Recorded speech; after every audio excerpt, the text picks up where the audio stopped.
Doctors, how well are you engaging your patients? Hi, everybody. Welcome to the KC Chiro Pulse podcast, brought to you by Katz Consultants and Chiro Health USA. We are your hosts. This is Dr. Troy Fox. I'm Dr. Michael Perush, and we're here to lead the conversation today. What do we talk about? We talk about some of the most innovative methods and current ideas for managing your practice for success.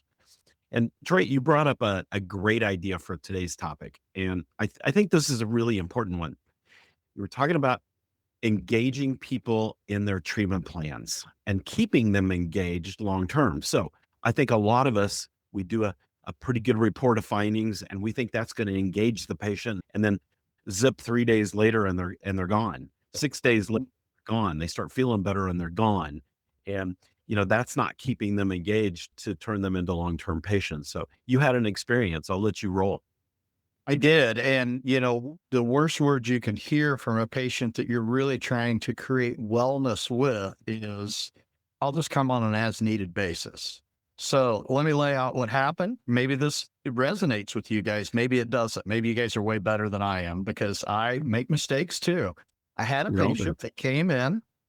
She'd gotten chiropractic care from a different chiropractor for a period of time, had gotten some results, but she was having a shoulder problem. And she came to me for said problem. I'm not sure why, probably because a friend said, hey, you need to go see Dr. Fox. But, whatever the reason was, she decided to come visit me.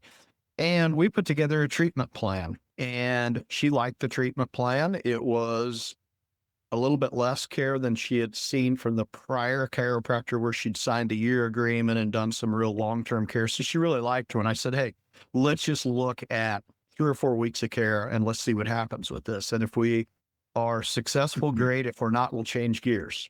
Sure. Okay. Sounds great. Let's do it. So we start care. And what I was doing with her, I was actually doing shockwave. And usually with shoulder, shockwave is just pretty phenomenal. So I was real confident that what I was going to do was going to work really well. Sure. We get about 2 weeks in and guess what? She's not making improvement. And we gave it adequate time. I feel like 2 weeks, it is plenty of time with shockwave. I mean, we're going to know the first couple visits if we're going to see at least some minor improvement. So I said, okay, let's switch gears.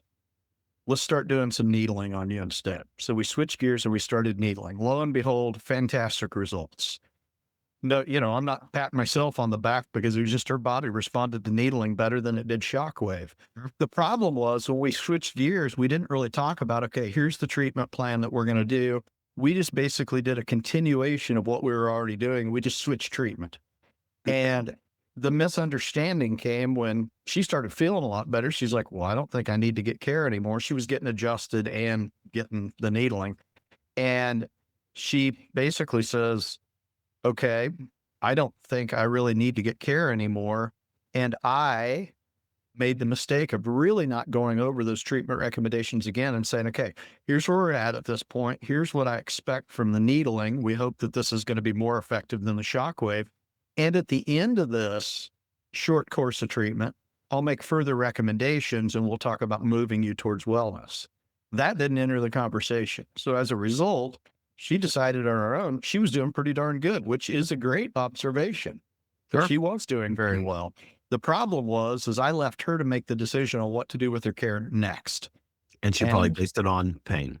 And she based it on pain and she was doing really well. So she said, I'm ready to go play golf and do what her treatment goals were. She wanted to travel and be comfortable. And she traveled because she's retired and her husband have done very well for themselves. And she was making enough money. She wanted to retire and play golf.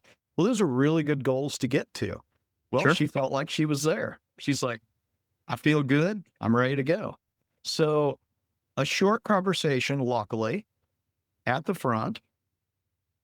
And I didn't really have to convince her, but I just told her, I don't think we're quite ready yet.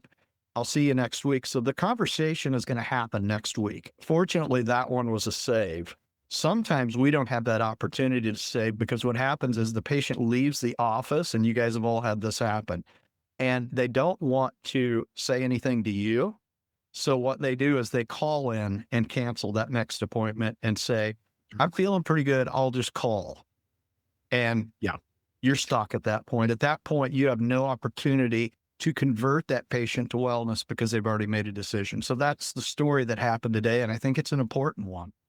Yep, it is. And so we got to take a quick break. But when we come back, I want to talk about ways that you can keep the patient engaged in their care plan so that they become lifetime patients. All right, we'll be right back. Affordable care shouldn't mean undervaluing yourself, but most chiropractors are still undercharging, especially when it comes to insurance allowances and cash patients with limited coverage. Chiro Health USA helps chiropractors charge appropriately, get paid well when insurance is available, and still serve patients with no or limited benefits, all through a compliant discount medical plan. The result? Doctors stop undercharging, raise fees, and increase income by about 20% without sacrificing care. That's not a discount strategy, it's a business strategy. Learn more at chirohealthusa.com. Okay, everybody, we are back. We're talking about patient engagement in their care plans, and sometimes a patient falls through the crack. And Troy, right before the break, you brought up a great example of, if we leave patients to make their own decisions about when they come back, sometimes they won't tell us. They'll just leave the office and then they'll call back a little bit later and want to cancel. However, we know from being coaches in this profession and having seen almost every, I won't say every, but almost every scenario, there are ways that you can sidestep some of those kind of things. But more importantly, what we want to do is we want to stay ahead of the patient. And so I want all of you to think for just a minute out there. What is your patient conversation like? Not on day one, not on day two, but let's pick visit number 8. What does it sound like? Is it about the weather? Is it about their golf game? Worse yet, is it about your golf game? What are you talking about with the patient? This is where engagement comes into play. And Troy, you brought up a great point. When that patient walks out, sometimes they'll stop at the front desk and want to cancel. Yep. And is your staff ready to keep the patient engaged? Now, some of you are thinking, oh my gosh, I think my head just exploded because how would my staff keep patients engaged? There's a way. It's called coordinated communication. And this is something that we teach a lot in CATS Consultants, but it's incredibly important that everybody in the office is on the same page to keep that patient engaged in care. So we've got to really think about these things when we're treating patients, when we're seeing patients, when we're communicating with patients. We've got to make sure that engagement and patient retention is at the forefront of our thought process. And before I get in trouble, I've got to give kudos to my staff because they were in process of engaging that patient in that coordinated communication. Perfect. And I just happened to pop around the corner and the patient goes, oh, there he is. Let's talk. And so luckily she was one of those that was inquisitive, at least wanted to know what I thought about it as well, which is a good thing. Isn't that a breath of fresh air when the patient's like, hey, I kind of want to hear what you have to think about that. But if not, like you said, staff has to be ready to answer those questions. And the easiest way to do that is in your weekly staff meetings. Oh my gosh, I just got another side there, right? Oh my, well, weekly staff meetings. In your weekly staff meetings, docs, it's great for you to step in with a scenario and to meet with your staff and you guys run through that scenario because it's not going to be the same verbiage for every patient. So we can't give you a script. Oh, hey, here's a script. This is what you say to every patient. You have to have a feel for where you're going with it. And then you have to have multiple different avenues based on the patient's response to that. Because if you just get a flat stone wall and that patient is absolutely adamant about it, I think in some cases we're better off not to engage the patient too heavily at that point because all you're going to do is irritate the patient. But that's a really nice time to maybe write a short note. I've got special little 4x6. They look like note. Maybe they're a little larger than 4x6, but they're little note cards. They've got my logo and my name at the top of it. I write a personal note on the bottom. And every note is different when I write that. So that's one way. The other way is when staff engages and the staff says, hey, I understand what you're talking about right now. I know that the doctor talked with you about the care plan and your goals for the care plan. And I know that you haven't quite reached those yet. Would it be okay if I have the doctor come up front and talk to you for a minute? That's one way to do it. Now, you may not be available. You may be with patients at that time. Maybe the doctor can call you later, or the other option, which I love the best, which my staff is really good at, why don't we go ahead and get you scheduled and let's have you come in and we're going to put aside a little extra time. I'd like you to speak to the doctor the next time you come in. So those seem to be the three avenues that tend to be the most frequent. It's not very often that you just get a patient that goes, oh, okay, he wants me to continue the treatment plan. No, because they've already come up with a plan in their own head or an intellectual thought in their own head of where they're at. So we have to have a plan, and there has to be multiple avenues to it. And everybody out there, do you hear what Troy is saying?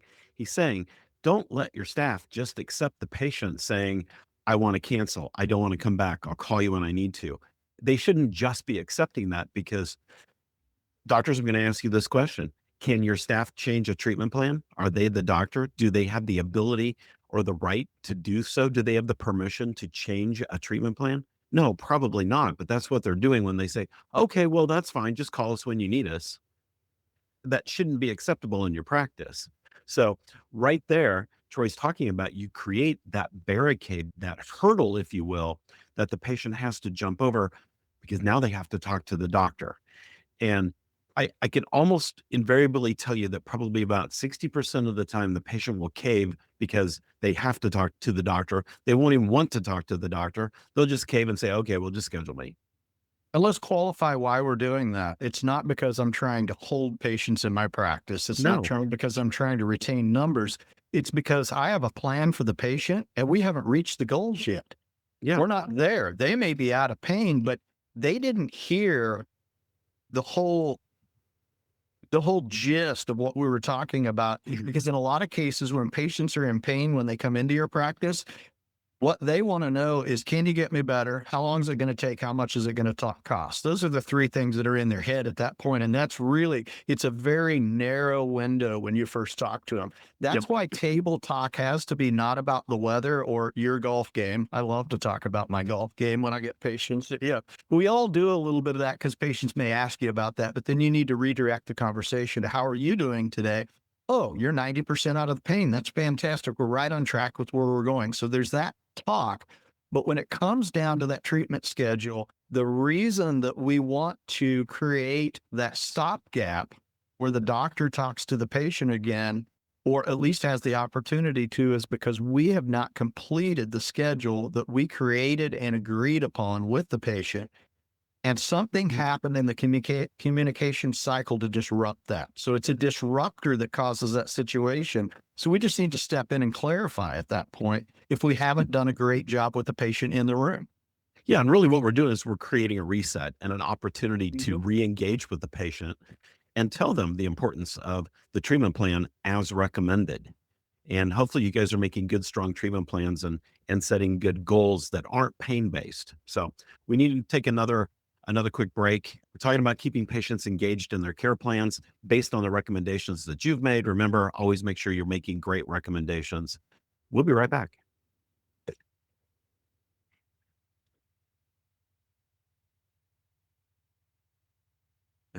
Patient numbers dipping, staff overwhelmed, and another marketing idea promising the world but delivering nothing.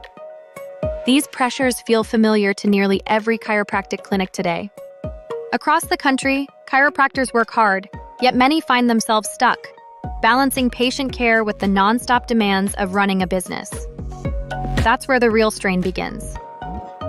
Most clinics face the same set of hurdles: inconsistent new patient flow, operational bottlenecks, and the constant challenge of staying visible in an overcrowded digital space.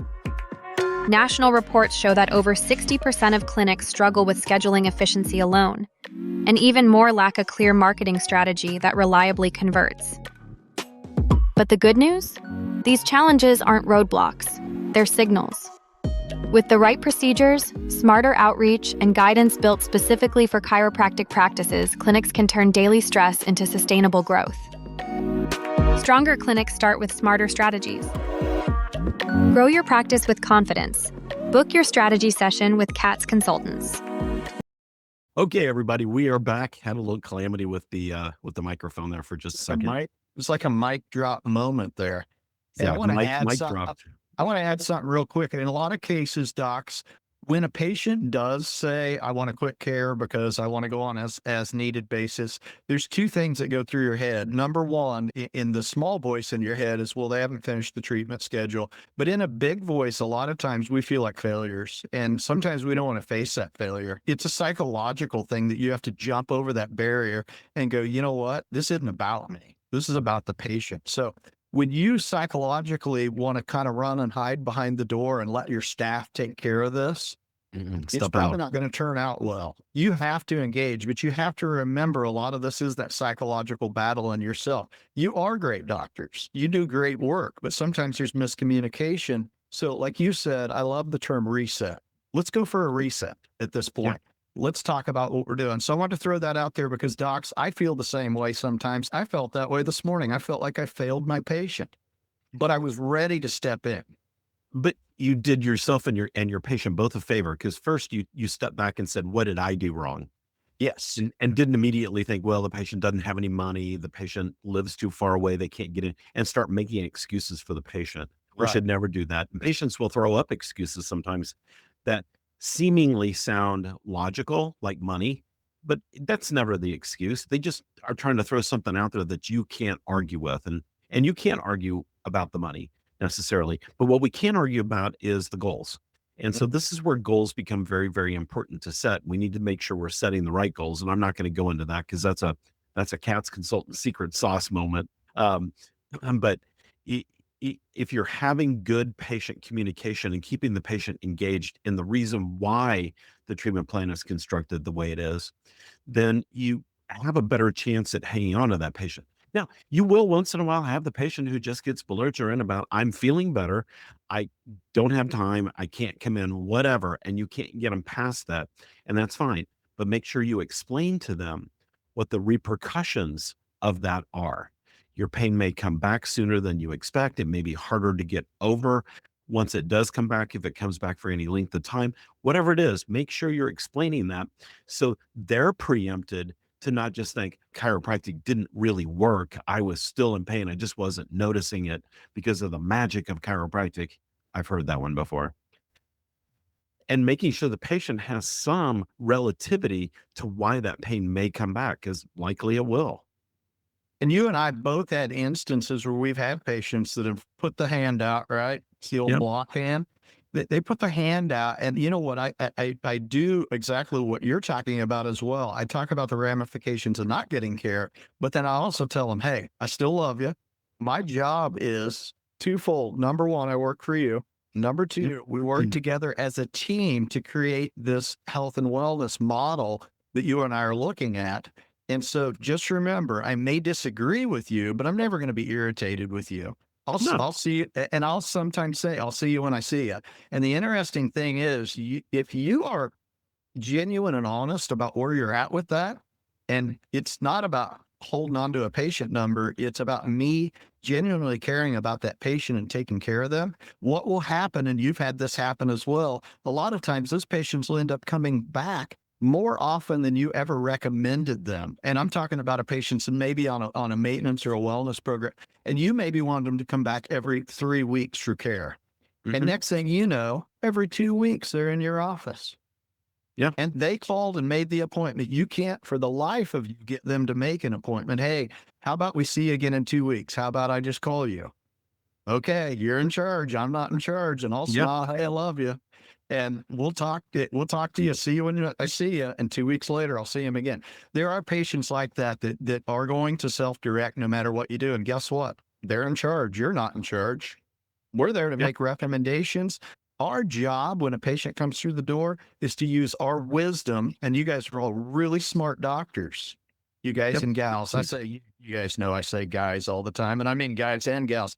But when they come in, they're looking for your wisdom. Yes, they want a good technique practitioner, somebody that fits their style, blah, blah, blah. But they're looking for your wisdom as well. So when you share that wisdom, you can't share it out of anger because they didn't follow your recommendations. Medical doctors did that for years, and we're even seeing a much softer side of medical doctors Very in much most so. cases nowadays. They are not like they were back in the 70s and 80s when they said, you know, as Steve Martin said in the famous skit on Saturday Night Live, "Who's the barber?" If you haven't seen that, look it up on YouTube. It's freaking hilarious. He says, "Who's the barber here anyway?" And that's really not the approach we want to take. So use love. Sometimes patients are going to do their own thing, whether you want to or not. And sometimes they will end up exceeding your expectations. But our job is to educate. And that's really where the plan comes into play. So I think when we're dealing with patients, if we approach it with love, and I think a lot of us do, you're going to get results. But sometimes you need to have those conversations and preemptive. We've said that millions of times, maybe not millions, thousands, hundreds of times. We've said preemptive conversation wins every time. Yep. And I've had patients, and I know you have too, Troy, that only wanted to treat the pain. And I would tell them, you know what? It's not typically what I do, but that's fine. We'll do it your way. But I'm going to tell you right now, about the third or fourth time you come in here with the same pain, I'm going to tell you, I don't like treating the same thing over and over. And I'm going to do one of two things. I'm either going to discharge you from care and you can go somewhere else because I don't want to keep treating the same thing, or you can try it my way and see what happens. And I had several of those patients in practice over the years, and almost all of them would convert to regular care and started coming in 2 or 3 times a month after that, when I would look at them and say, it's number 4 episode. You got the same thing going on. I met one of them at the front door of the clinic one time. I just walked up with my arms folded and smiled at me and said, "All right, doc, let's do it your way." And that brings in one of our podcasts. I think we just did 1 or 2 ago, talking about doctor authority. Yep. And that's a whole different podcast. So if you haven't listened to that, go back and listen to the podcast on doctor authority, because some of you are going, "I couldn't do that in my practice." Sure, you have to have the authority to do that, but that is a created scenario where you become the doctor, where all of you want to be. So go back and watch that podcast if you haven't as well, because that's, when you said that, I'm just smiling because I'm like, not everybody can pull that off, but you have to have the authority to pull it off. You can try to pull it off and you'll run the patient right out the door if you don't have any authority with that patient. If you're just a chiropractic technician, and I say that in the nicest way, but if you're not their doctor and you're just a technician that pops their back, and you don't ever clarify that you're more than that, and you don't create that doctor authority, you're never going to get to the point of where Dr. Perush said, like, "Hey, after about 3 or 4 times, you going to do it my way, or are we going to keep doing this? Because I'm getting tired of this." I love it. Absolutely. All right, everybody. It's funny. Go back and listen to that other podcast. You know what? Just tune in every week. We do these out of the love for the profession. So tune in every week, like and subscribe, and tell all your comrades in the profession about it. Our podcast is growing like crazy, and it's because of doctors out there like you. So if you want to learn more about what we do at Katz Consultants, go to katzconsultants.com. Pretty simple. We've got some free downloads on there and things, and you can check out all the great things that we're doing. Maybe even join one of our online seminars. We'd love to see you there. Troy, anything to add? I think we're fantastic. I think you guys learned enough today that you can just put this in place in your practice, and it's going to make you focus this week on those treatment schedules and on table talk with your patients about where we're at in your treatment plan. That alone is going to help your practice this week. Amen. I don't have anything else to say. So stay engaged, docs. We will see you next time. Thank you to Chiro Health USA for being one of our great sponsors, and we'll see y'all on the next podcast. See y'all later.